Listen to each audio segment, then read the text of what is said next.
Muy buenos días, mi nombre es Susana Lafuente y voy a presentar hoy la charla de Manejo la microbiota en la consulta de la matrona. En primer lugar, darle las gracias a los organizadores por invitarme a estar hoy aquí y a todas las asistentes aquí y en Zoom. Deciros que estoy súper emocionada porque yo fui residente aquí en Madrid hace ya mucho y hoy al coger el tren ha sido como vuelvo otra vez a coger el tren de así pronto. Y ha sido como, pues, de verdad que me ha hecho mucha ilusión.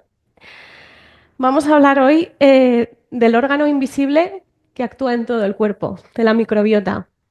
Y digo órgano invisible porque, de alguna manera, le ponemos un poco de presencia física en el cuerpo, porque como no lo vemos, no lo tenemos en cuenta muchas veces, pero tiene tanta repercusión en todo lo demás que tenemos que empezar a verlo como un órgano más del cuerpo. Porque el cuerpo humano no es un individuo y ya está. No es solo un ser biopsicosocial. El ser humano es una colonia y en esa colonia se producen muchas interacciones. Imaginaros una constelación de estrellas que si se apaga una, todas las demás funcionan diferente y se ven diferente desde la Tierra. Pues esto es un ecosistema. Cuando una colonia, una especie, un serotipo disminuye demasiado, alguien va a ocupar ese lugar. O cuando uno crece demasiado, va a ser a costa de otro. Y no es tanto la composición, sino la relación que se produce entre esos microorganismos lo que nos va a dar el resultado final y la sintomatología, la salud o el grado de enfermedad. Fijaros lo importante, guiño, guiño, que es más importante casi en número que las células. Fijaros, uy, ¿qué me pasó? 38 billones de microorganismos. Quedaros con esta cifra. Más de 10.000 especies. A esa diversidad nos vamos a referir más adelante porque la diversidad es salud. Cuanto más diversidad hay, más riqueza, más salud. Y el 90% de las enfermedades humanas están de alguna manera vinculadas a algún tipo de desequilibrio en la microbiota. Así que es un campo en el que estamos empezando a descubrir cosas, nos queda mucho por delante, apasionante y que es súper interesante para nosotras, claro. Así como definición, para empezar, pues es el conjunto de microorganismos que habitan en el cuerpo y que desempeñan unas funciones imprescindibles en la salud del ser humano. Es una mezcla de bacterias, arqueas, hongos, virus, protozoos. Y ya digo, somos más microbianos que humanos por la tasa de microbiota que hemos visto y la de celularidad. Funciones, y esto es súper importante. Mantienen el sistema inmunológico en un estado saludable, de manera que regula los procesos inflamatorios y nos defiende de las infecciones. Compiten con microorganismos que nos pueden causar enfermedad y lo que hacen es ocupar un nicho, un espacio, tanto en cantidad como en localización. Previene enfermedades autoinmunes e inflamatorias. Veremos hasta qué punto es importante este aspecto. Aumenta las células natural killer que nos van a defender ante las neoplasias y nos previenen de las infecciones. Modulan todo lo que es el tema de interleuquinas, interferones, etcétera, y aumentan las inmunoglobulinas tipo A. Ya os he dicho que tan importante es el tipo de microbiota que tenemos, todos los millones de microorganismos, como las relaciones que se producen entre esos microorganismos. Una de las conexiones más importantes y de la que se está oyendo hablar mucho últimamente es la conexión intestino-cerebro, que además se está viendo que todo lo que pasa en el intestino afecta al cerebro. Todo lo que es la neuroinflamación proviene del intestino.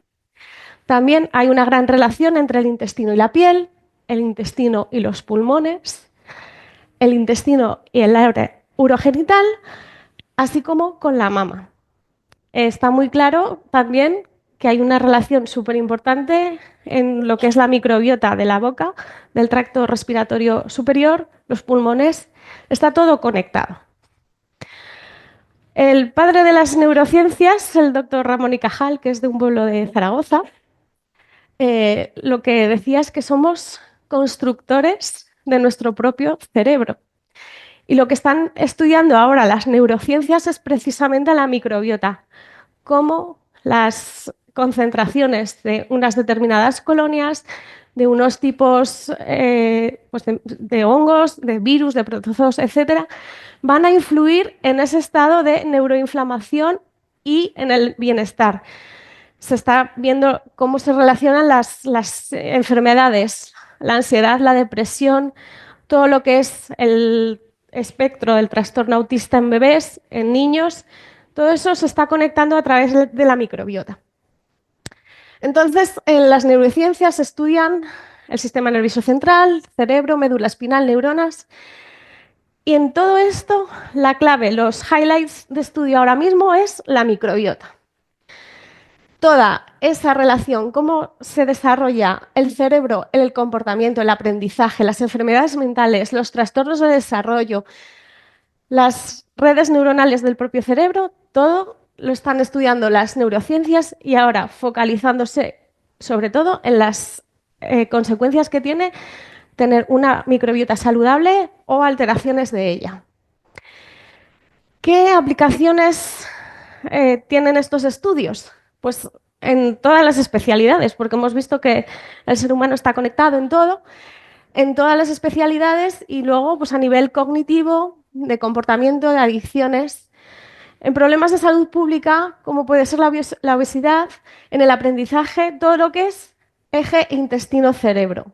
Fijaros, en todo lo que es TEA, TDAH y demás, lo que sí que se ha demostrado, y solo podemos llegar hasta ahí de momento, es que hay un aumento de la cándida intestinal.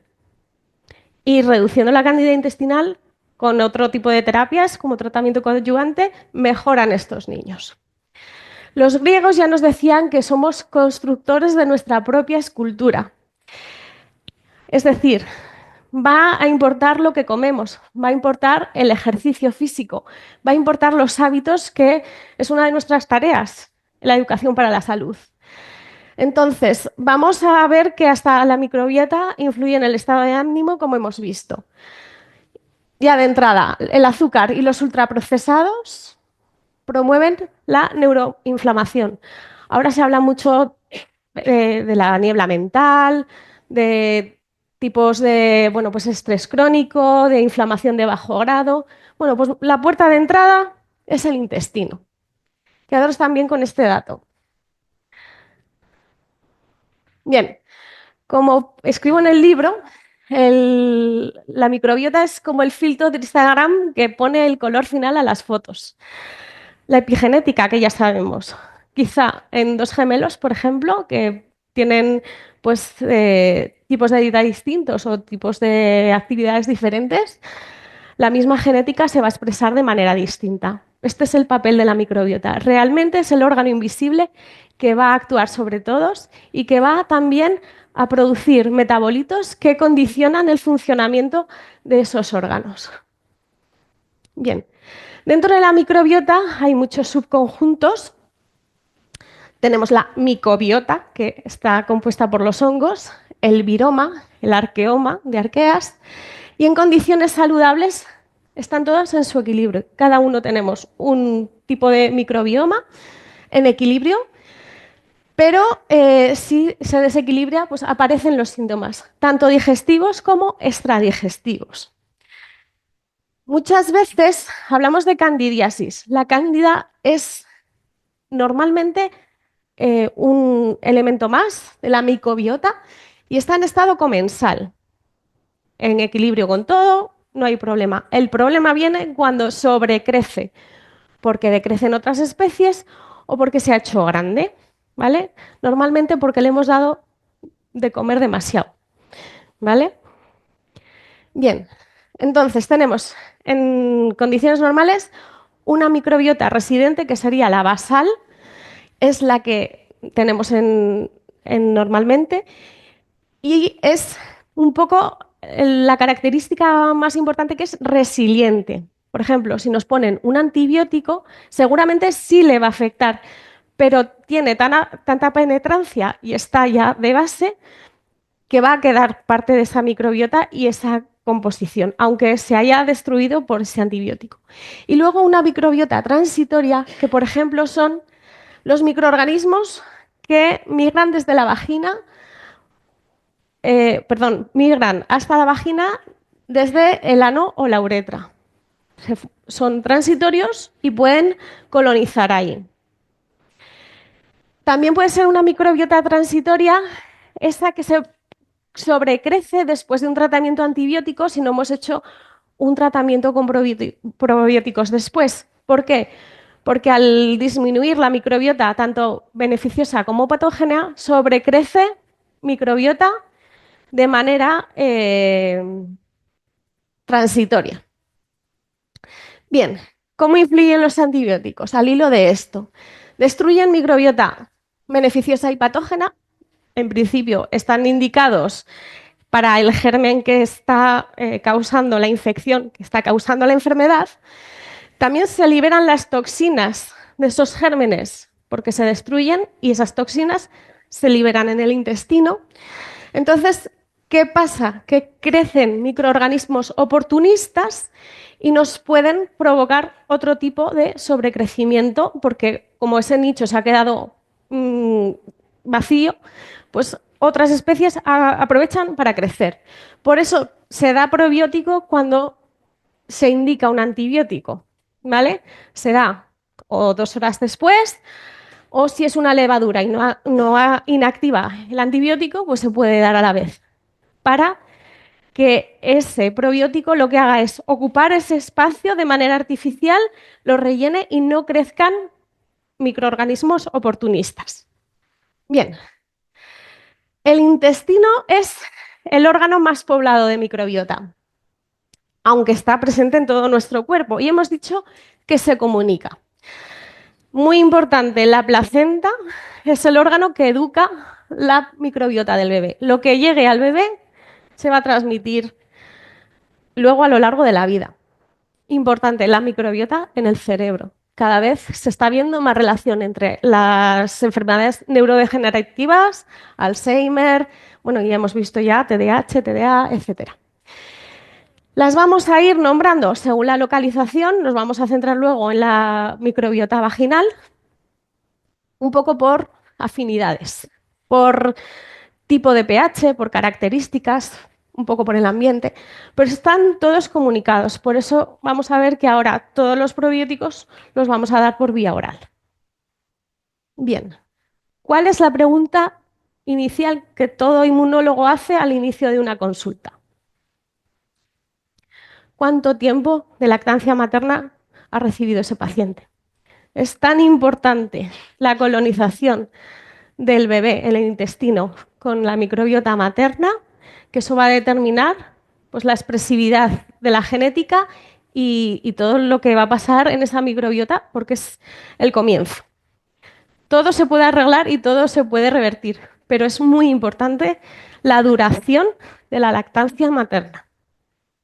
Bien, las disbiosis son desequilibrios. Podemos estar en un estado de salud, pero ya sabéis que el salud no es todo blanco ni negro, es una escala de grises. Entonces, nos podemos encontrar desequilibrios que nos dan pequeños síntomas que a lo mejor no les damos mucha importancia o se tratan de forma local.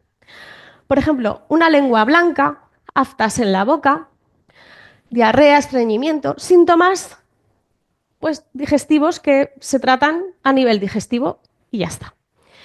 Las alergias están muy relacionadas con el sistema inmunitario, eso lo sabemos. Las autoinmunidades, cada vez empezamos a oírlo más. ¿Por qué? Porque se ha investigado más y porque es la gran pandemia del siglo XXI.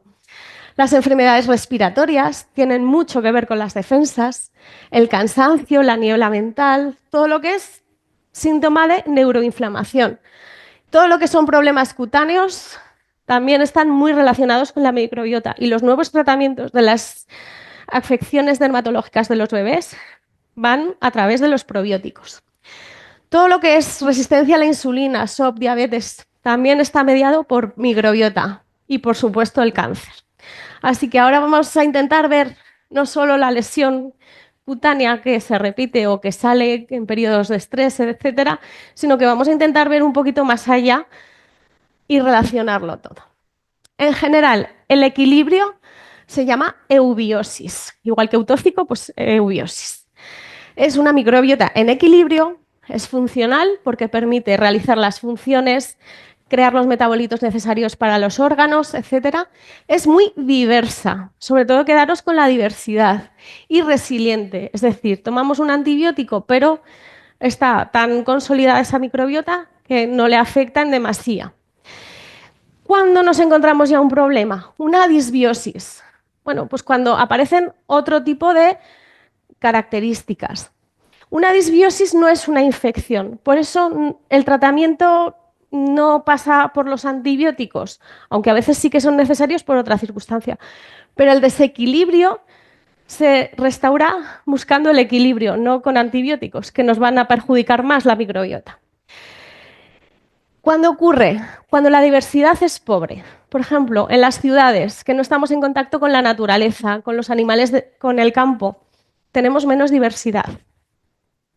Cuando hay un sobrecrecimiento, pues porque ha habido un tratamiento antibiótico muy prolongado o muchas veces, claro, a lo mejor ha habido una infección de repetición que se ha tratado con antibióticos, no ha sido suficiente y se han vuelto a dar más antibióticos, con lo cual la microbiota ha disminuido en diversidad y ahí han crecido de manera oportunista otro tipo de microorganismos. Cuando hay especies clave que no están o están en baja concentración. Por ejemplo, la Akkermansia es que vale para todo y se necesita para todo, pero pues muchas veces baja de concentración. Hay patógenos, perdón, como el Clostridium, que ya en sí mismos ya son patógenos y este sí que hay que tratarlo. Este sí que habría que tratarlo como una infección. Y gérmenes oportunistas, uno muy conocido es el Helicobacter pylori, que ese sabemos que si está hay que tratarlo y ya nos indica una disbiosis, que si la dejamos nos va a tener más consecuencias. ¿Cómo se favorece el crecimiento de la microbiota patógena? Bueno, pues el estrés, súper importante. No le damos importancia, pero es clave. El estrés es la manera de hacer crecer la microbiota patógena. El exceso de productos de limpieza. Antes se esterilizaban los utensilios de los niños, de pues, biberones, todo esto. Ahora ya sabemos que no. El exceso de productos de limpieza se ha relacionado pues, con más alergias desde edades muy tempranas, además. Un uso indiscriminado de antibióticos. Cuando hay que dar, se dan, pero el consumo, como ya me encuentro mejor, dejo la caja a medias. Si luego vuelvo a tener síntomas, me vuelvo a tomar lo que me ha quedado. Ese uso y además, bueno, pues no utilizar a lo mejor los más indicados siempre nos ha producido una resistencia, ya lo sabemos, pero es que además está perjudicando la microbiota. Todo lo que son alimentos procesados, todo lo que lleve más de 4 ingredientes es un procesado y en esos conservantes, en esos nutrientes que nos ponen en la etiqueta muy pequeños para que no leamos, hay factores para que crezca microbiota patógena. El sedentarismo, la falta de factores que produce el ejercicio, que producen los músculos al moverse, hace que sobrecrezca las bacterias patógenas. El tabaco, que es malo para todo, pues también es malo para esto. La falta de contacto con la naturaleza, porque nos priva de diversidad. Importantísimo. El salir, aparte de que un paseo por el campo de 1 hora aumenta la amígdala, te hace sentir bien, todo está conectado. Las sensaciones muchas veces son el reflejo de cómo está nuestra microbiota. La contaminación, pues todo lo que es humo, todo lo que son aditivos y todo lo que son químicos, pues son sustancias exógenas que pueden actuar como dañinos. Muchas veces se interpretan así. Y la luz azul del móvil, que lo que hace es activar el cortisol directamente. Se han hecho estudios recientemente de que es directamente relacionado cómo sube el cortisol a la exposición de luz azul. Bueno, vamos a hablar un poquito de el concepto de permeabilidad y de impermeabilidad intestinal. En condiciones normales, los enterocitos están unidos por partículas y además están juntos, la membrana es funcional, funciona bien y hacen de membrana selectiva para las sustancias, las micropartículas, las que deben pasar el epitelio pasan y las que no se quedan fuera para eliminarse después. ¿Qué pasa cuando este mecanismo no funciona bien? Cuando la microbiota es patógena o hay una disbiosis, los metabolitos que se sueltan al exterior del intestino lo que hacen es separar los enterocitos, ya no están juntos y a partir de ahí se cuelan sustancias que van al torrente sanguíneo. Como son patógenas, van a todo el cuerpo y son agentes externos que producen patología.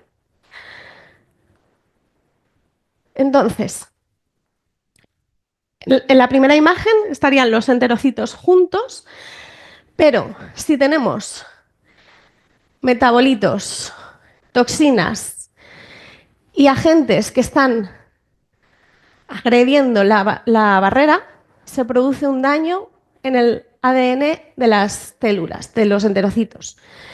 Se produce un estrés oxidativo, se separan los enterocitos. Estas partículas ya van a pasar directamente al torrente sanguíneo, se crea un fenómeno de daño celular, una apoptosis, un daño celular programado. Esas células no tendrían por qué tener una degeneración, pero las estamos dañando, tanto en el intestino como fuera.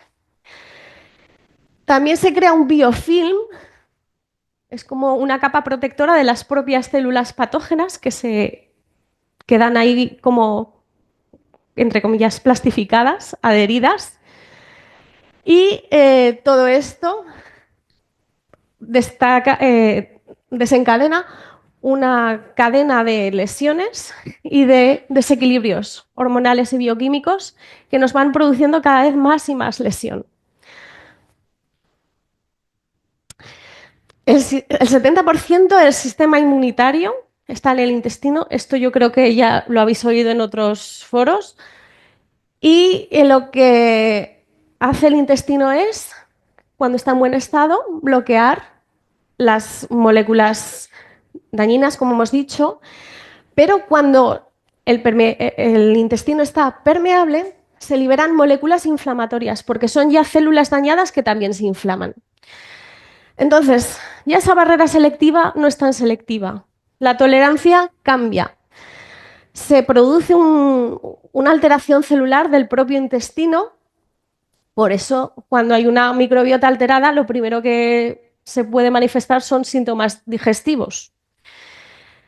Aparecen las enfermedades inflamatorias, se revelan celiaquías que estaban ahí a lo mejor genéticamente predispuestas, pero no habían dado síntomas hasta el momento. La propia patología del intestino aparece y todo esto que hace que el intestino funcione mal nos provoca falta de nutrientes y carencias nutricionales. ¿Por qué? Porque el intestino no absorbe bien. Es en realidad una mala absorción. Ya podemos dar vitaminas muchas veces que si ese intestino no las digiere, no van a funcionar.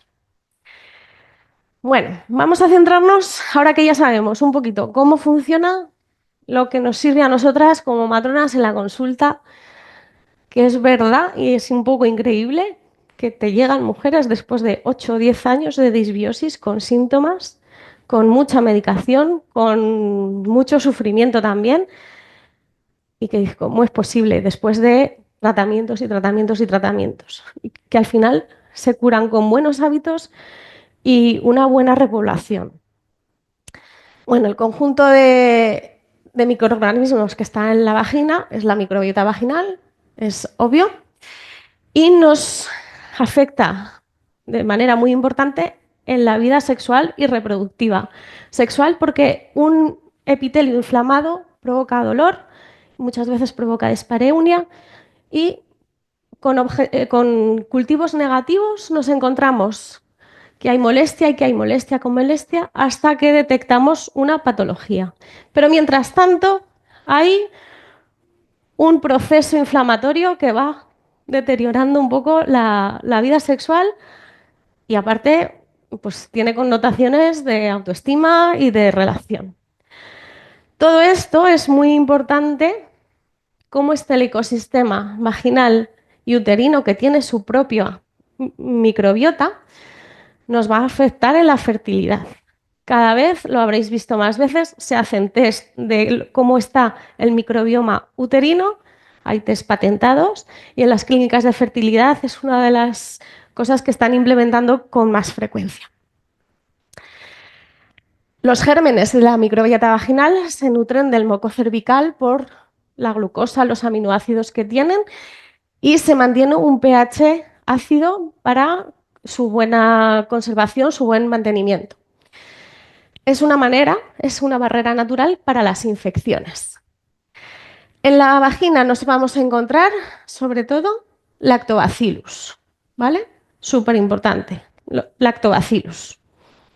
Bien, a lo largo de la vida de la mujer cambian las características del epitelio, nos va a cambiar de grosor, de espesor, de flexibilidad, cambia el pH. ¿Cuándo nos vamos a encontrar más problemas? Pues en el embarazo, que las defensas están adaptadas al embarazo, y en la menopausia, porque hay una caída de estrógenos, ya lo sabemos, entonces el epitelio se ve privado de ese estado óptimo que le dan las hormonas. Los importantes, así que tenemos que recordar, súper importantes, son los Lactobacillus crispatus, que seguro que lo habéis visto, para luego cuando leáis y demás. También tenemos como muy famosos los Inners, Gasseri, Rhamnosus, Jenseni, etc. Y los Plantarum.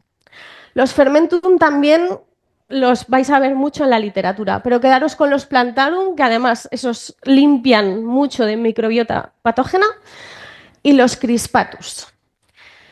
En función de dónde se vive, aparte de que cada cuerpo tiene una microbiota, pues en las zonas geográficas cambia la microbiota. Si vives en el campo, si vives en la ciudad, si vives en un continente, si vives en otro, si vives en una zona de mar, todo va a influir en la composición. Y estos serían los más importantes a nivel vaginal, porque se ha estudiado la penetrancia que hay de este tipo de lactobacillus en la mujer. Bien, tan importante es la composición como los nutrientes que recibe. Para que esa microbiota sea saludable, funcional, diversa, lo que hemos dicho, tiene que haber un pH ácido y tiene que haber unos nutrientes adecuados. El ácido láctico ayuda a que ese equilibrio de la microbiota se mantenga. El epitelio vaginal esté íntegro y no se cuelen sustancias o metabolitos inapropiados a torrente sanguíneo. Estos lactobacilos lo que hacen es coger la maltosa y el glucógeno y transformarlos en ácido láctico. Bien, es súper importante la relación entre suelo pélvico y microbiota. No solo porque según esté la microbiota, así va a ser la calidad del tejido, sino porque el tiempo y la concentración de tóxicos que tenemos en el intestino va a influir en los metabolitos que van a penetrar por el intestino. Entonces, un intestino que funciona bien en un suelo pélvico sano va a tener menos tiempo de toxicidad que uno que va lento o que no va, ¿vale? Por eso es muy importante la postura al defecar. Y eso es una de las cosas que tenemos que empezar a inculcar en la consulta. La postura de función expulsiva del ser humano son las cuclillas. Lo que pasa es que es más elegante tener un inodoro que un agujero en el baño. ¿Cómo podemos intentar compensar esto? Con un taburete delante del inodoro. Al hacer el gesto de la defecación, si ponemos ese taburete y nos ponemos en cuclillas, conseguimos que el pubo rectal se relaje y en vez de que haya este codo del sigma, se prolongue, lo que es la dirección del codo, se alargue y es más fácil que las heces resbalen. Si creamos también una dinámica defecatoria regular, por ejemplo, una persona que va estreñida pero no tiene ningún problema rectal, pues le podemos ayudar con unos microenemas de miel todas las mañanas para que tenga ese hábito y aproveche los beneficios en masa de la mañana para que vaya al baño. Súper importante. Menos tóxicos, más salud. Además, ya digo, la calidad de los tejidos se va a ver beneficiada si hay menos tóxicos. También en el posparto, esa posición les va a ayudar a las madres a no tener dolor y no tener miedo a la defecación, ¿vale? Por eso siempre quiero que os quede el taburete, ¿vale? Bueno, en la embarazada.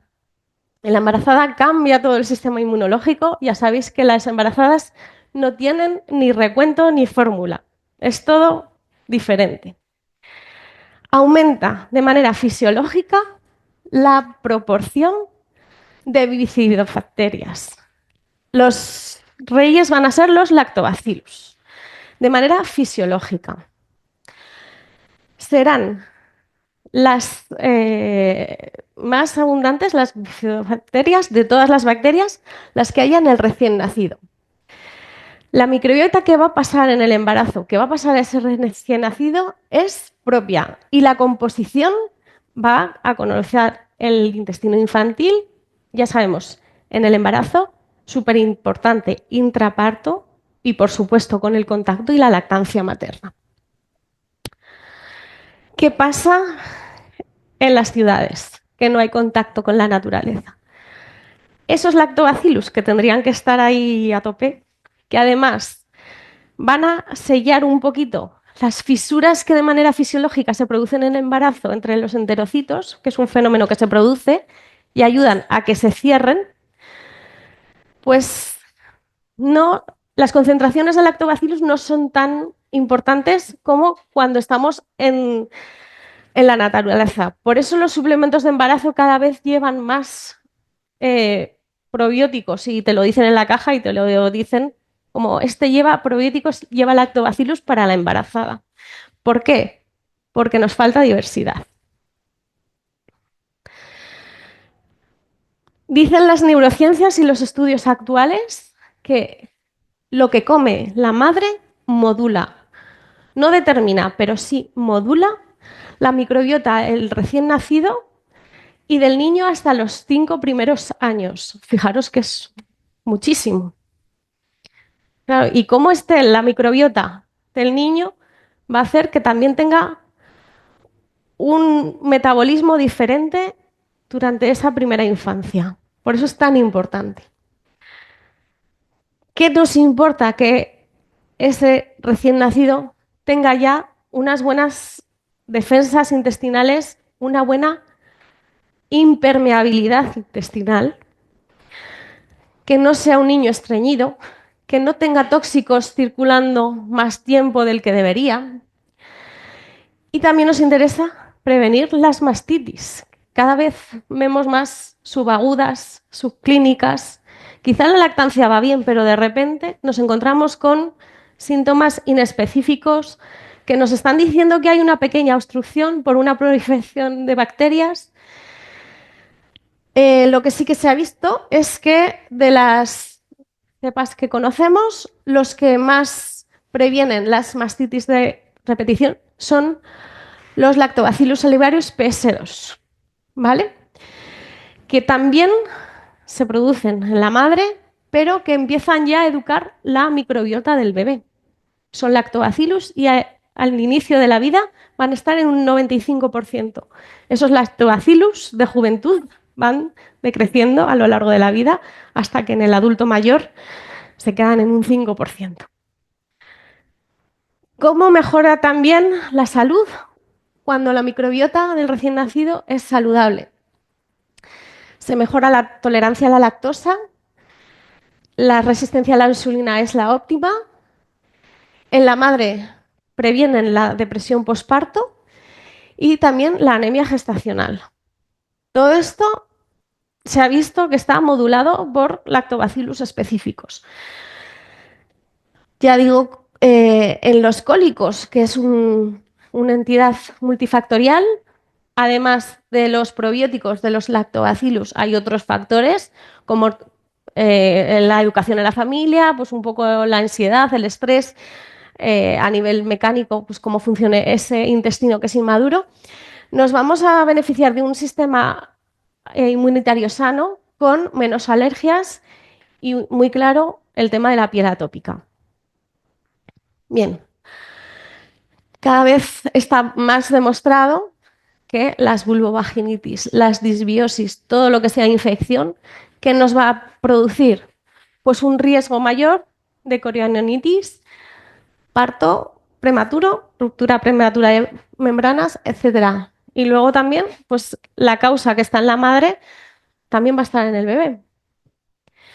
Por eso lo que se recomienda, y es muy importante, ya digo, el contacto con la naturaleza. Y muchas veces preguntan, ¿qué pasa? Tengo un perro, tengo un gato. Bueno, pues al gato y al perro hay que educarlos para que cuiden al bebé y lo respeten. Pero el contacto es bueno y va a aumentar la biodiversidad. También hay muy pocos estudios, pero cada vez van avanzando más, en que los niños que crecen con animales domésticos tienen una microbiota más diversa y más rica, que incluso previene en el adulto, esto está pues, en estudio todavía, las enfermedades autoinmunes. Por eso cuando nos pregunten las madres, oye, ¿qué pasa con esto? Pues no pasa nada, que convivan y ya está. Cada uno luego tiene los hábitos que tiene a nivel de limpieza, pero que se puede convivir y es bueno convivir con animales como se vivía antes. En ese sentido, las personas mayores muchas veces tienen una serie de ventajas respecto a nuestra generación y ya lo sabemos. En el recién nacido hemos dicho que con lactancia materna hay un 95% de bifidobacterias que mejoran el sistema inmune, mejoran la digestión de un intestino que todavía está inmaduro, protege frente a tóxicos, modulan, no determinan, pero sí modulan la expresividad de las enfermedades genéticas que por su herencia han heredado, producen ácidos grasos de cadena corta, que esto es alimentación para la microbiota beneficiosa, súper importante. La leche materna mejora el tránsito intestinal. No hay estreñimiento en recién nacido alimentado en lactancia materna, aunque la defecación se produzca cada 2 o 3 días. Y se producen vitaminas del grupo B. ¿Qué pasa en la cesárea? Pues que el paso a través del canal del parto no se produce. Entonces, esa carencia de microbiota se está estudiando para ver si la siembra vaginal es una opción para implementar. No hay estudios suficientes para sistematizar la práctica, pero sí que se está viendo pues, que el impregnar lo que es una gasa en la piel, perdón, la gasa en la vagina y luego aplicarla en la piel, en la boca del recién nacido, tiene beneficios. Cada vez los inmunólogos nos están diciendo, no bañéis a los recién nacidos tan pronto, porque antes nada más nacer se le quitaba el verdis y ahora que estamos esperando pues un par de días, por lo menos. Bien, ¿qué pasa con las anquiloglosias? Que este es un temazo. Ya sabemos que la anquiloglosia es causa muy frecuente de disbiosis en el recién nacido. pero también en la madre. La composición de la leche se puede ver afectada, tanto que puede aumentar la concentración de lactosa y puede producirse una intolerancia a la lactosa. Y a veces esas disbiosis subclínicas que no acaban de ir, que no necesitan antibiótico, cultivo negativo, lo que va a ser paralelo a síntomas que se van a confundir con alergia a la proteína de la leche de vaca en el bebé, que va a pasar desapercibido y a lo mejor se diagnostica de una cosa que no es y realmente es una disbiosis porque el bebé no hace un efecto de succión correcto y la composición de la leche ha cambiado. Entonces, como hemos dicho, para la mastitis, Lactobacillus salivarius y fermentum. Bien, entonces, así como la hoja de ruta para manejar las disbiosis. Primero, restaurar / eliminar el agente causal. La candidiasis, hemos dicho que en estado natural es comensal, está presente. Lo malo es cuando crece demasiado. Entonces, lo primero es dejar de darle de comer. No vamos a tratar y dar cosas y cosas y cosas si les estamos dando de comer pues todo el día pasta, azúcares, harinas, etcétera. Y además lo veréis en la consulta. Después de las Navidades, un montón de candidiasis. En las mujeres diabéticas, pues aún se les nota más. Y es clarísimo. Primero, dejar de darles de comer. Y una vez que estamos eliminando, restaurando el agente causal, dejándolo en su estadio equilibrado, repoblar de manera adecuada. Por eso nos viene muy bien el candilactón para las disbiosis vaginales, que luego nos va a mantener los efectos en el tiempo y a nivel de síntomas va a permitir que el ecosistema vaginal esté en equilibrio. Y entonces, cuando ya tenemos una buena microbiota, podemos suplementar, porque muchas veces, venga, vitaminas, hierro, no sé qué. Si la barrera intestinal, la microbiota no está bien, ya podemos dar lo que queramos, que no nos vamos a beneficiar de sus efectos. Omega 3, magnesio, prebióticos. Los prebióticos son los alimentos. Los prebióticos preparan a los probióticos, ¿vale? ¿Qué hacen los prebióticos? Generar un ambiente en el que los probióticos, la microbiota, esté saludable y favorecer esto con el consumo de almidón resistente. Ahora os cuento. Tenemos diferentes tipos de almidón. El almidón que no es digerible, de las legumbres, de los cereales, etc. El almidón crudo, de la patata cruda o de la patata poco cocinada, de la pasta, de las harinas. Y el tipo 3, que es el que nos interesa. ¿Por qué? Porque ese hace un cambio a nivel molecular que nos va a facilitar ese alimento para los agentes beneficiosos. ¿Cómo vamos a hacerlo? En este os cuento lo mismo, los tipos de almidón resistente. Cuando hagamos una comida, arroz, patata, boniato, todo lo que sean tubérculos o la pasta, que son hidratos de carbono simples, normalmente son simples, si los compramos integrales son mejor. Lo que vamos a hacer es cocinarlos normal y luego los vamos a meter en el frigorífico, lo ideal son 24 horas. Y hace un cambio metabólico de manera que ya no son azúcares rápidos, sino que se vuelven almidón resistente, que son beneficiosos para los probióticos. Bueno, la vulvovaginitis que nos encontramos en consulta no está siempre vinculada tan directamente a la microbiota. Tenemos otras causas que también perjudicarán a la microbiota, pero directamente no serían la causa primera. Tenemos vulvovaginitis alérgicas, atróficas, por irritativas, por ejemplo, una incontinencia urinaria, un uso de compresa, pañal, salvaslip, productos de higiene íntima, presencia de cuerpo extraño, etc. Y luego tenemos las infecciosas, que yo creo que nos dan un poco más de quebradero de cabeza. Cuando hay un agente causal que podemos cultivar y que nos sale positivo tricomonas, pues ya sabemos que hay que tratar esa infección. La vulvovaginitis candidiásica, que es de las más frecuentes. Y luego la vaginosis bacteriana, que no es una infección en sí, como hemos dicho, sino un desequilibrio, que está ahí, no llega a ser patológico, pero tampoco es saludable. Muchas veces nos da más problemas este desequilibrio que estamos ahí, que no sabemos cómo manejar, que una infección que se trata con un determinado fármaco y ya está. La vulvovaginitis candidiásica, fijaros, es la infección más prevalente en Europa y solo está superada por la vaginosis. O sea que ahí un poco nos movemos entre la candidiasis y la vaginosis.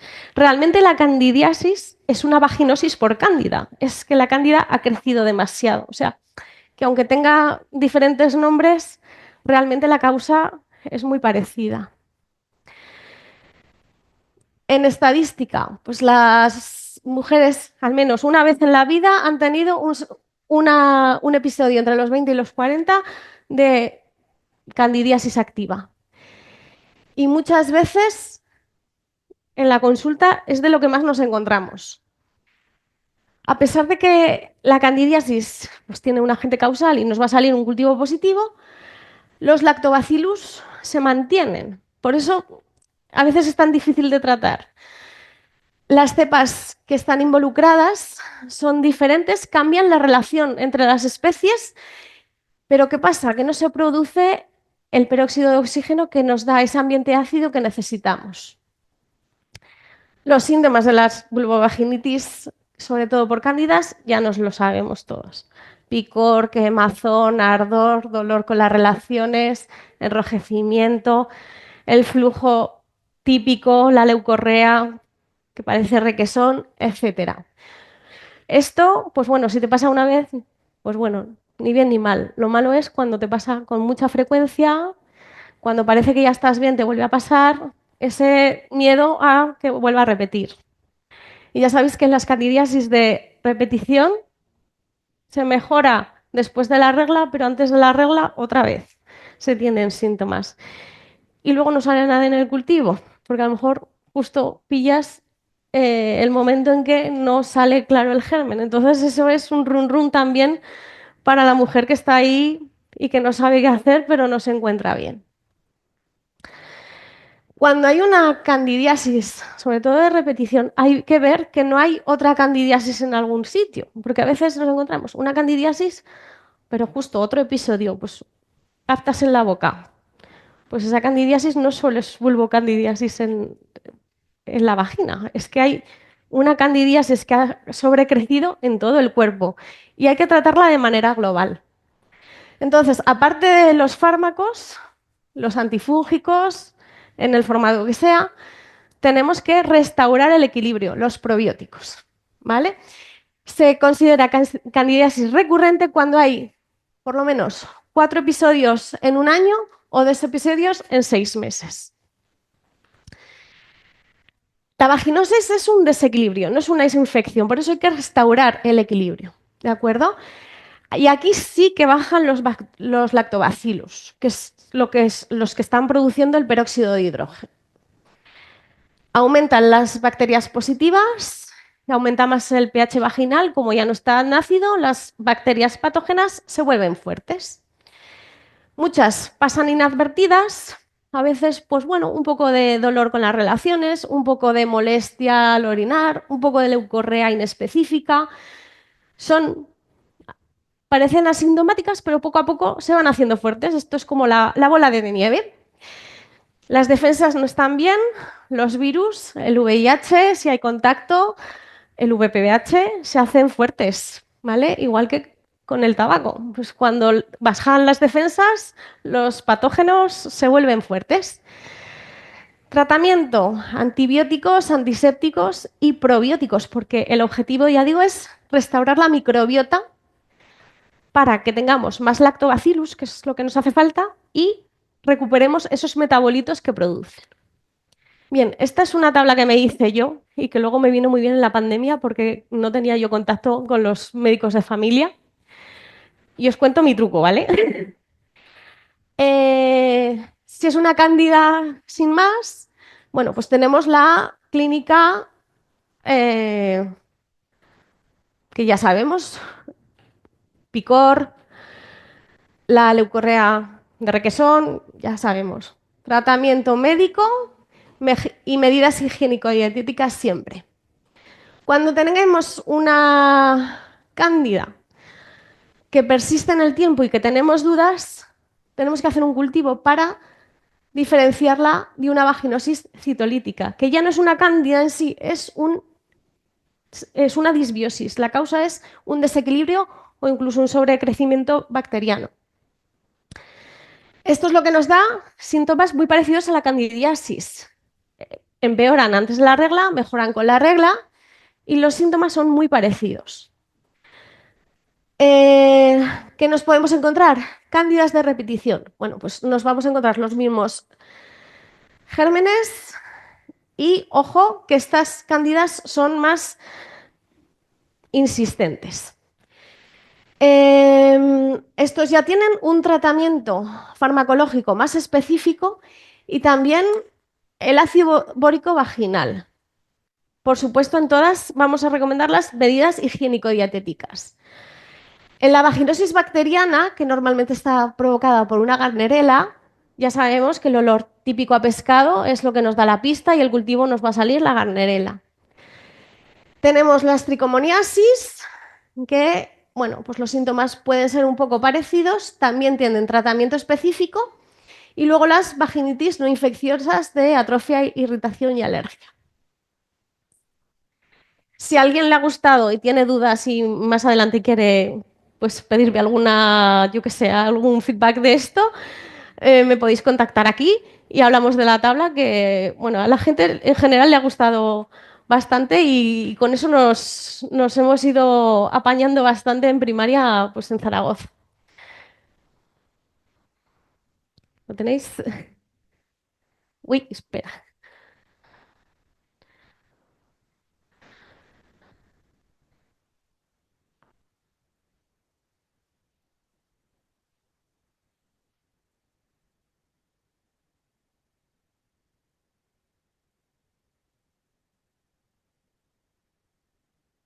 Vale, seguimos. Bueno, ¿qué tenemos de aquí en adelante? Las recomendaciones para la consulta de la matrona.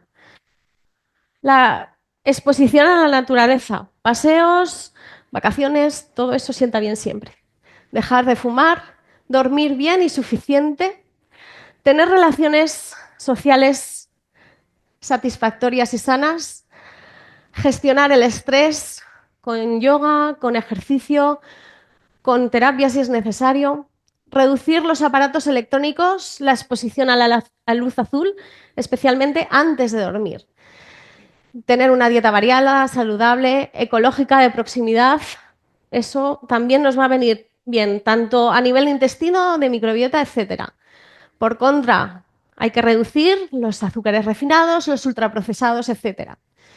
Importante, defecar cada vez que aparezca el deseo. ¿Por qué? Porque ahí estamos reduciendo tóxicos que si no se quedarían en el intestino. El taburete delante del inodoro. Y esto es para toda la familia. Hacer pis después de las relaciones sexuales, tan sencillo como eso. Realizar la deposición con las flexiones de las dos articulaciones coxofemorales, inclinar el tronco hacia adelante y hacia arriba. Mantener una buena hidratación, utilizar ropa interior de algodón y no hacer lavados vaginales internos. Esto ya lo sabéis. Bueno, repetimos un poco. Los probióticos son los gérmenes que vamos a tener tanto en el cuerpo como vamos a reimplantar y los prebióticos son todos esos fermentados que van a preparar el ambiente para los probióticos. ¿De acuerdo? Va a influir sobre el ecosistema y las características beneficiosas, las ventajas se van a extender más allá del intestino. Bien, a partir de 2024 sabemos que los buenos probióticos nos pueden ayudar en la consulta siempre y cuando tengan unas características de concentración a partir de 10 elevado a la 6 de unidades formadoras de colonias por mililitro. La administración siempre se ha dado vaginal, pero hemos visto que por vía oral también es eficaz porque hay una comunicación. La pauta va a depender de cada preparado y luego pues, cada probiótico va a tener un género, una especie y una cepa específica. Lo importante es que se genere el ácido láctico y el peróxido de hidrógeno para que lo que hagamos es controlar también las bacterias patógenas y podamos acidificar el pH vaginal. Bien, entonces, ¿cómo vamos a manejar nosotras el tema probióticos? Bueno, vamos a tener en cuenta que la vía oral es ahora mismo la vía de elección por la disponibilidad y porque todos los estudios nos están diciendo que nos va a llegar de igual manera. El intestino lo que va a hacer es actuar de reservorio, también para aquellos lactobacillus que migran desde el colon a la vagina. Y vamos a ver que hay una presencia vaginal después de la toma del probiótico oral y lo podemos ver por cultivo. Bien, ¿qué tenemos ahora? Pues tenemos el nuevo Candilactón que nos va a ayudar no solo el solo, sino como tratamiento complementario cuando hay un medicamento que está tratando una infección. Es oral, de derivación humana. Es una cepa exclusiva que tiene una patente, no vale cualquier probiótico. Va encapsulado, con lo cual es gastroresistente. Y luego, a nivel oficioso, se dice que es de cuarta generación porque está más evolucionado a nivel técnico que otros más previos. Tiene alta supervivencia gastrointestinal porque si muere en el estómago no nos hace efecto y se pega mucho a la mucosa de manera que es eficaz, se mantiene y evita que otros patógenos se adhieran a la mucosa. El biofilm, lo que os he dicho del plastificado que hacen los patógenos a veces. Lo bueno que tiene esta cepa es que es súper eficaz para las cándidas más frecuentes y bacterias, generando también peróxido de hidrógeno. Lo que hace es generar también ácido láctico y disminuye así el pH vaginal. Crea esa barrera protectora porque se adhiere a la mucosa y compite por los receptores epiteliales. De manera que todo este proceso baja la actividad inflamatoria y, muy importante, es apto para embarazadas. Tiene evidencia científica sobre lo importante que es la concentración de lactobacillus en la vagina y tenemos que plantearnos que si recomendamos algo, realmente sea eficaz. ¿Todos los probióticos son iguales? Bueno, pues ya sabemos que no. Hay una diferencia. Bien, muchas veces me vienen, yo no sé a vosotras, pero a mí me vienen a la consulta y dicen, sí, tomo probióticos del Mercadona. Y si lees la etiqueta, te vienen un montón de probióticos que, a ver, yo no sé, desconozco todas las cepas, pero todos los probióticos juntos no hacen nada. Necesitamos repoblar de manera, eh, pues, con mucha idea, realmente lo que necesitamos. Y todas las cepas a la vez no se van a asimilar. Entonces, el probiótico genérico o de cualquier casa de perfumería, porque ahora todo el mundo vende probióticos, es como los dinosaurios que se venden para todo, pues igual, pues no es lo mismo. Entonces, lo que sí que sabemos con el Candilactón es que se ha estudiado y que se ha visto que de mujeres sanas se han extraído unos lactobacillus determinados y a partir de ahí se ha empezado a investigar. Es oral, rápido, de larga duración y lo que hace es aliviar los síntomas en la fase aguda y nos previene recidivas, como un efecto protector. Bien, este sería el Rhamnosus que lleva el Candeliactón y tiene este estudio que podéis buscar y ahí os explica un poquito el mecanismo de acción. Bien, ¿qué nos importa de este? Para mí es lo más, no sé, lo más interesante, que es igual de eficaz para diferentes gérmenes, para la Candida albicans, para la Crusei y la Grabrata, ¿vale? Mm, las que estáis en primaria lo habréis visto que tener una de estas cándidas es una auténtica pesadilla por las recidivas que tienen. Si tenemos un probiótico que mantiene las condiciones para que no crezcan, nos vemos que hay una reducción y una persistencia de la mejora. Bien, ¿cómo actúa? Bueno, pues tiene cuatro pilares. Por un lado, lo que hace es disminuir el crecimiento de patógenos, impide que el patógeno se adhiera al epitelio, inhibe que esos patógenos se puedan reproducir y ya hace de actividad antiinflamatoria. Produce peróxido de oxígeno y ácido láctico para inhibir el crecimiento de patógenos. Inhibe eso, la adhesión al epitelio por un factor específico que metaboliza, impide que se propague y que la microbiota patógena se reproduzca y forma un biofilm, que esto es súper importante, que impide la adhesión de esos patógenos. Y por último, a través de mecanismos bioquímicos, disminuye la inflamación de la vagina. Por eso, ¿qué paciente puede ser candidata a este tratamiento? Pues las cándidas, tanto albicans como no albicans, las vaginosis, aunque no sean súper sintomáticas, si ya reducimos la inflamación y mejoramos el microbioma, vamos a estar reequilibrando antes de que aparezca la patología. Las atrofias, hemos dicho que cuando hay menos estrógenos, empeoran las condiciones vitales de esa microbiota. Cuando hay un disconfort, cuando se ha tomado antibióticos, ya sabemos, toma de antibióticos, candidiasis, muchas veces, ¿no? Pues como preventivo. Y en el embarazo, cuando hay episodios recurrentes. Eh, este Lactobacillus rhamnosus tiene evidencia y es la manera de trabajar que tenemos que seguir.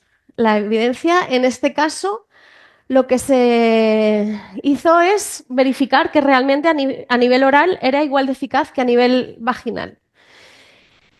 Y lo que se ve es que tras 10 días de tratamiento y al menos durante 30 días hay mejoría. O sea, tenemos mejoría aguda y mejoría a lo largo del tiempo. Por eso sí que nos interesa. El moradito oscuro es las condiciones basales en este caso y cómo todos los parámetros mejoran, ¿vale? Respecto a los grupos control que no han tenido la presencia de este probiótico, ¿vale? Entonces, todos los parámetros mejoran tras 10 días de tratamiento, tras 30 días, pues puede ser un buen aliado en la consulta. Porque yo sé que es desesperante tener una mujer que te viene y que te viene y que no hay otra cosa. La verdad es que lo pasan fatal y ¿qué le das a esa mujer? Es que si le dices que no tiene nada y se van como descorazonadas. Esto nos va a venir muy bien. Todos los parámetros, lo que es la leucorrea, que es tan molesta, mejoran. Y ellas muchas veces vienen por ese síntoma.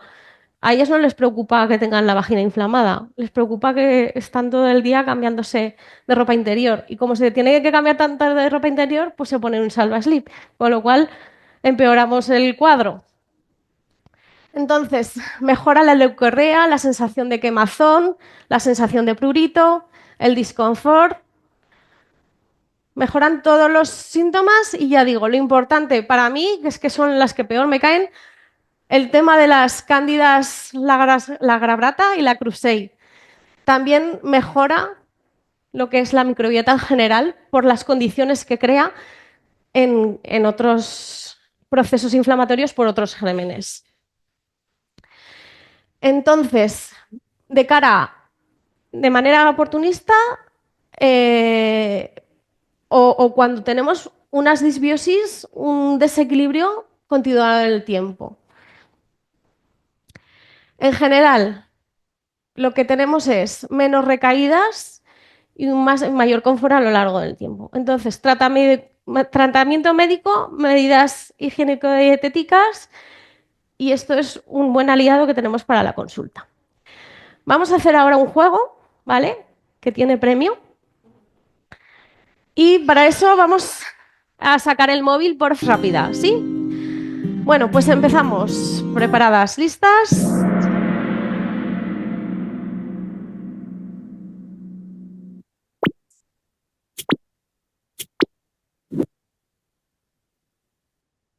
Venga, esta es muy fácil.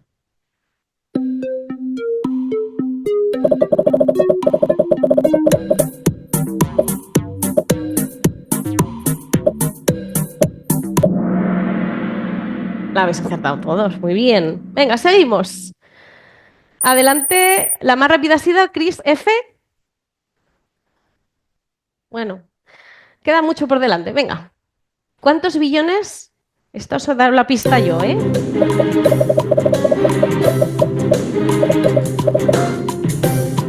Ah, muy bien, las que habéis tomado notas.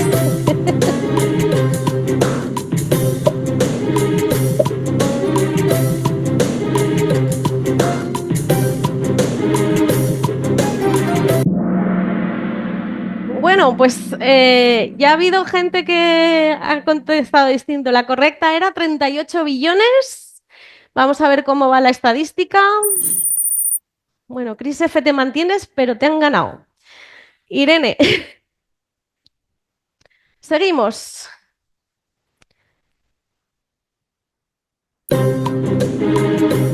¿Qué hacemos con estas mujeres?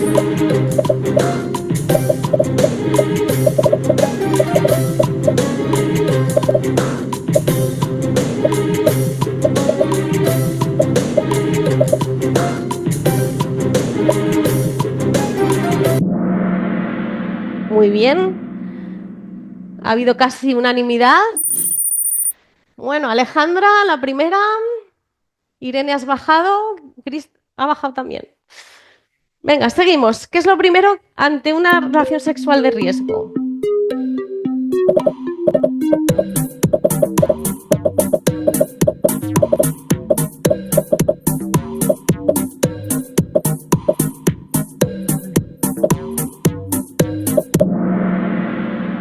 Bueno, genial. Ha ido muy bien.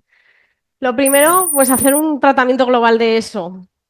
Alejandra, ahí te estás consolidando. Adelante, seguimos. ¿Qué porcentaje de enfermedades humanas están relacionadas con la microbiota? Venga, que lo hemos dicho antes. Esta es fácil. Venga, rápidas, qué bien. Bueno, ¿ha habido algún fallo? Vamos a ver cómo va el ranking. Bueno, Alejandra ahí, bien. Seguimos. ¿Cuántas especies microbianas viven en el cuerpo humano? Muchas.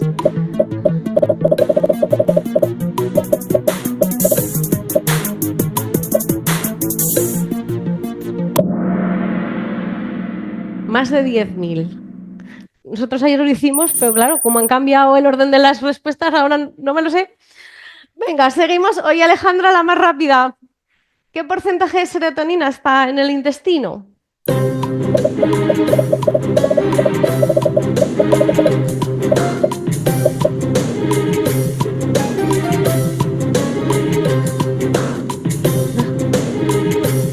¿Alguien se ha colado? Tengo unas personas más y otras personas menos. ¡Ay! Aquí ha habido fallo. Bueno, Alejandra se queda ahí. Seguimos. ¿Cómo es esto? Si está ya salido.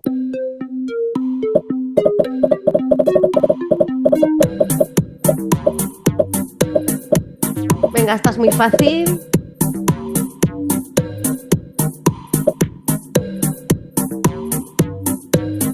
esta es para ganar puestos, ¿eh? O sea, esta es para... Muy bien, muy bien. ¡Oh! ¡Oh! ¿Qué ha pasado ahí? Bueno, bueno, seguimos. Venga, ¿qué bacterias predominan?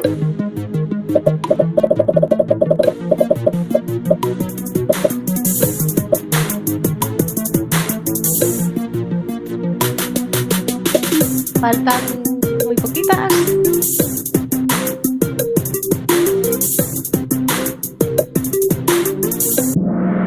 Bueno, fantástico. Algo ha quedado claro. Esto ya nos acordaremos siempre. Ainhoa, Alejandra, ojo, que está saliendo del top. Seguimos.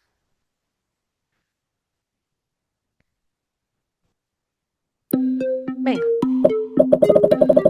esta es también para ganar tiempo, para ganar puestos.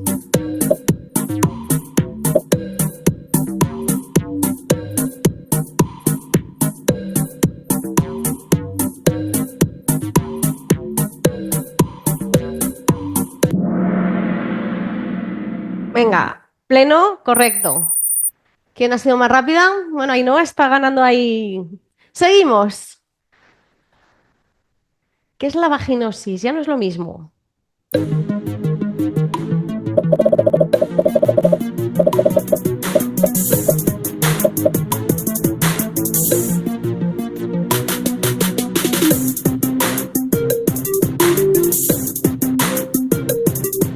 ¿Habéis contestado bien? ¿Se ha ido el dedito a donde no era? Venga, alguien se le ha colado. Se le ha colado el dedito. Vamos a ver cómo. Bueno, Ainhoa está on fire. Venga, seguimos. Bueno, esta es muy fácil.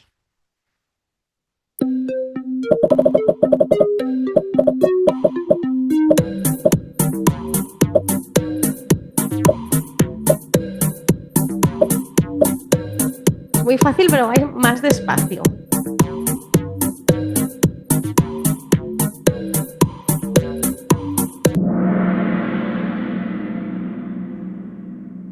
Sorpresa. Ojo, cuando tengamos una leucorrea sospechosa, ¿qué puede ser? Hay que confirmarlo, ¿vale? Seguimos. Bueno, Ainhoa se queda ahí. Seguimos. ¿Qué porcentaje de bifidobacterias tenemos en el recién nacido alimentado a lactancia materna? Venga, esta es fácil también.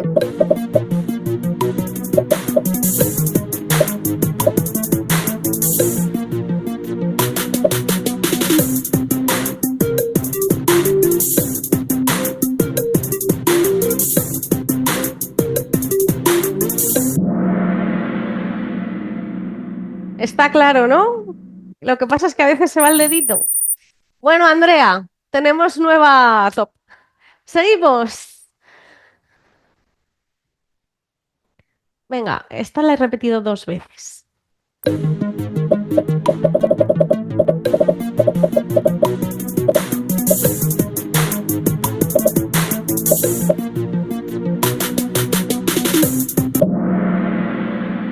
Salivarus, ¿vale? Venga, Andrea sigue ahí. Seguimos. Atención. Esta es la tabla que os he enseñado.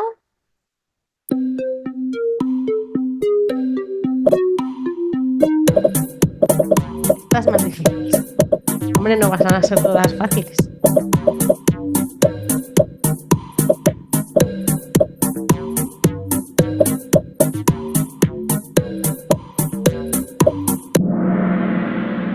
Muy bien, pues casi todos habéis contestado bien. Seguimos. Uy, está ahí los primeros puestos.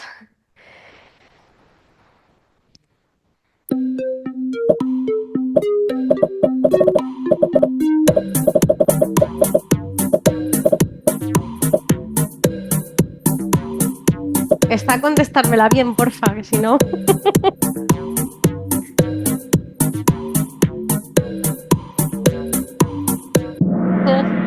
Bueno, Todas habéis contestado bien, seguro. Venga, seguimos. A ver cómo va esto. Bueno, Andrea, ahí estás. Seguimos.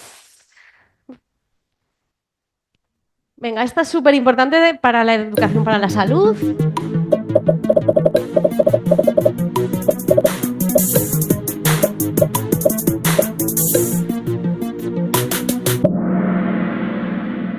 Bueno, a ver.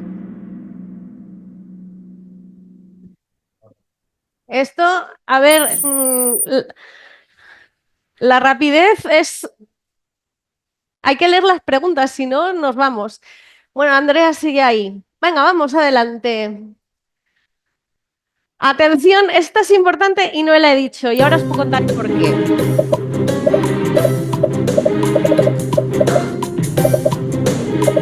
Bueno, sin saberla lo estoy oyendo yo desde aquí.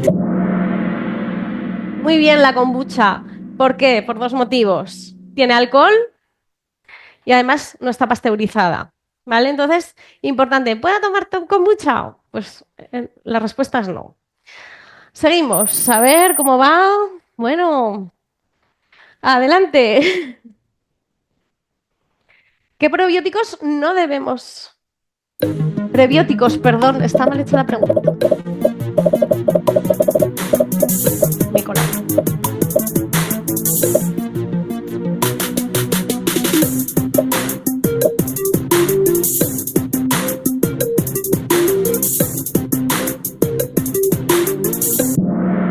Venga, genial, todas bien. Bueno, Almu, adelante. Venga, ya nos quedan pocas.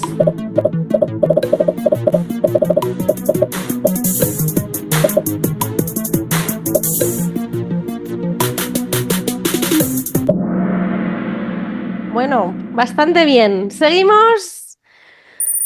A ver cómo esto. Almu, esta es de verdadero o falso. Esta es fácil.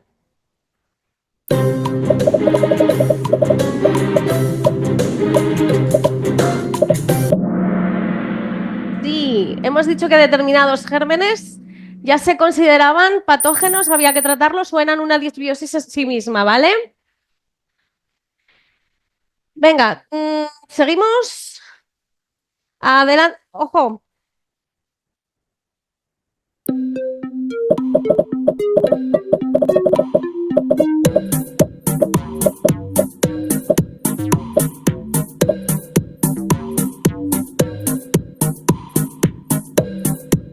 ¿Se está resistiendo alguna respuesta? Sí, todas habéis contestado bien. Es lo bueno que tiene, que nos ayuda en la consulta, ¿vale? Como monoterapia o con tratamiento previo. Bueno, Almu está ahí. Nos queda nada. Penúltima, atención.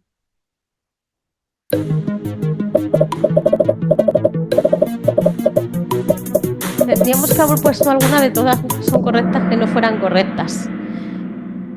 Para la próxima pondré una que todas son correctas pero que no sean correctas. Ahí, bueno, muy bien.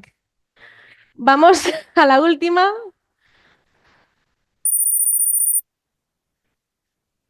Venga, que está ahí entre tres personas. Venga, última.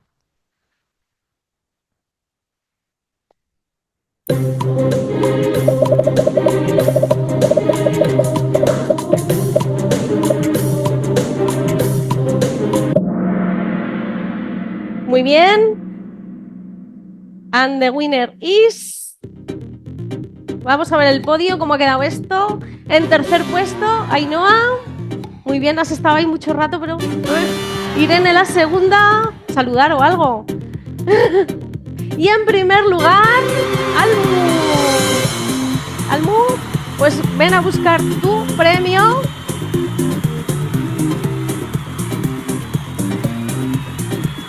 El premio para Almu es un prebiótico. Es chocolate negro, biológico, ecológico, de proximidad.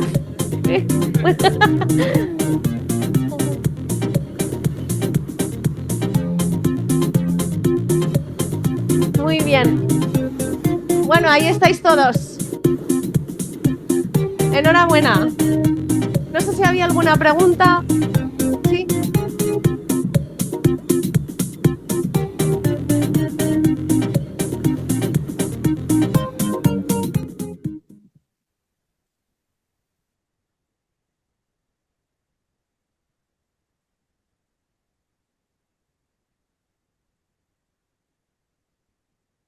Vale, aquí mi logístico, que es mi marido, que me acompaña a todas partes. Porfa, silencio para que acabemos rápido, que vamos ya, no sé, vamos justos. Ay, que se va. Una media luna, o así, yo creo, ¿no? No. Ah, hacia al revés.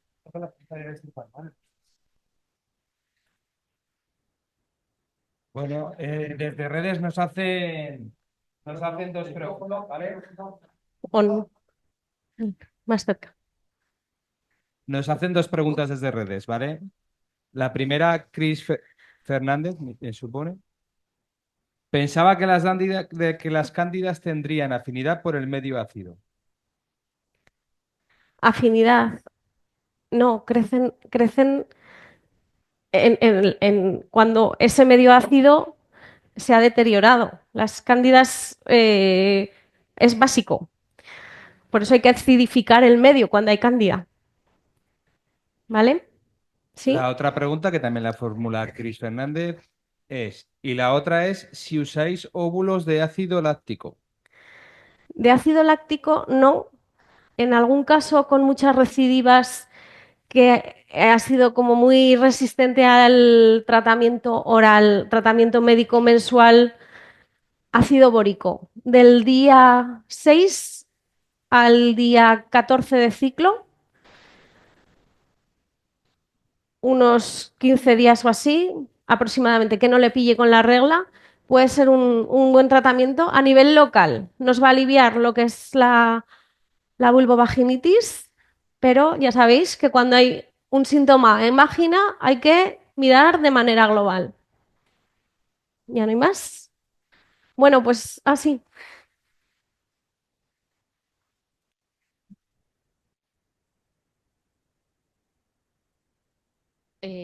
Buenos días. Ha Buenas. habido dos cosillas así que de las que no me he enterado bien. Has comentado dar probiótico tras cada ciclo de antibiótico, has dicho o levadura inactiva y ahí me decís. Claro, es que en el mercado, en la farmacia, en la industria, hay diferentes productos. Entonces tenemos probióticos que si los damos justo con el antibiótico van a morir, entonces los tenemos que dar separados del antibiótico. Sí, es lo de la levadura lo que no entiendo. Cuando en vez de probiótico es una levadura, se puede dar a la vez, ¿vale? Según lo que recomendéis. Es que había empezado eso. Y empezar con levadura. La levadura no se ve afectada por el efecto del antibiótico, entonces se puede dar a la vez. Bueno, gracias a vosotras porque habéis interactuado mucho y así es más fácil. Espero que os haya gustado, sí, y que bueno, que os haya despertado un poquillo el interés de ver así como más integrativo todo. ¿Sí?